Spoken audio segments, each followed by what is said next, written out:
In the large and fast-growing country of the United States, it may be in first place in terms of development, yet it is still last place for equality between races. Asians who live in the United States have to face discrimination due to the color of their skin on a day-to-day basis. Racism against Asians have been a problem in the United States, which dated back to the 19th century. China, Japan, Korea, India, and Philippines were the first countries to immigrate from Asia to the US. It was the year 1850 when the Chinese moved to the US to seek their American dream in the gold rush. Yet it was an effort in vain. Most of the Chinese ended up working on railroads. They became an essential part of the working force, and American males were driven out of their jobs. Considered as a threat, this was when discrimination started. Cartoons were made to mock the Chinese people, portraying them as the devils. Signs were raised to boycott them. Gangs would roam the streets of Chinatown, beating people around, even to the extent of burning down their businesses. Finally, in 1880, the Chinese Exclusion Bill was passed, declaring the banning of Chinese labor. It was the first time in the nation's history for a bill which bans a group of people solely because of their race. It was at this point when Asian Americans were turned away from public facilities such as movie theaters, swimming pools, and restaurants. Throughout history, we constantly hear the other group of minorities, African Americans, openly fight for their justice and equality. But the number of stories of Asian Americans' protests were very much outnumbered.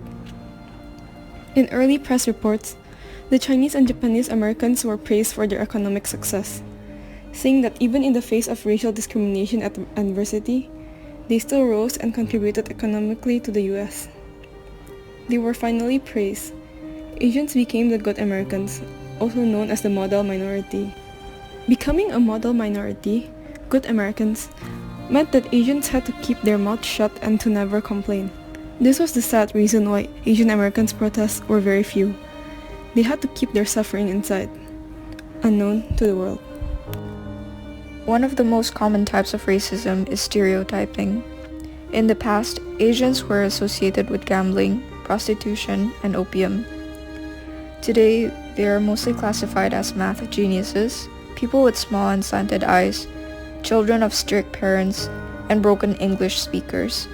Perhaps the most significant yet common type of stereotype is thinking all Asian Americans or Asians to be Chinese. In the past, yellowface and blackface started to appear. Caucasian actors would use yellow makeup and tape their eyes to play an Asian role. In the end, they were even awarded. In modern times, Asians would be cast as secondary roles and would usually aid the main characters. Although new movies such as Crazy Rich Asians and Mulan have been released with Asian American leads, it is still not enough to represent the entire Asian American community. In terms of representation from the media for Asians, I think it's getting better. We have things like Crazy Rich Asians. I think the decision to allow Asians to voice their culture is an admirable one. On June 23, 1982, Vincent Chen, a son of Chinese immigrant, was murdered. A week before his wedding, Vincent and his friends visited a bar in Detroit. Inside, 43-year-old Ronald Evans and his stepson taunted Vincent when they mistook him as a Japanese. They blamed him for the downfall of the US auto industry. They took the fight outside, and it was then when witnesses said that Evans took Vincent's life by hitting him with a bat. As his friends held him, his last words were, "It isn't fair. It isn't fair." After this incident, the media was in a raging fury. Protests were made and countless news channels covered the incident. Sadly, even though Evans and his son were sentenced to 25 years in prison for violating Vincent's civil rights, his conviction was overturned on appeal. All those protests were for nothing. It was just as Vincent had said on his last breath. It isn't fair.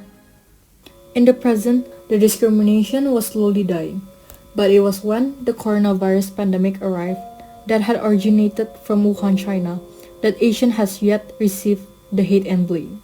They not only face this deadly virus, but also a different type of pandemic, almost as vicious.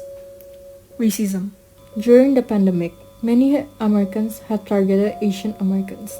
According to the CBC News, more than 2,100 anti-Asian American hate crimes were reported across the country in a span of 3 months, from March to June.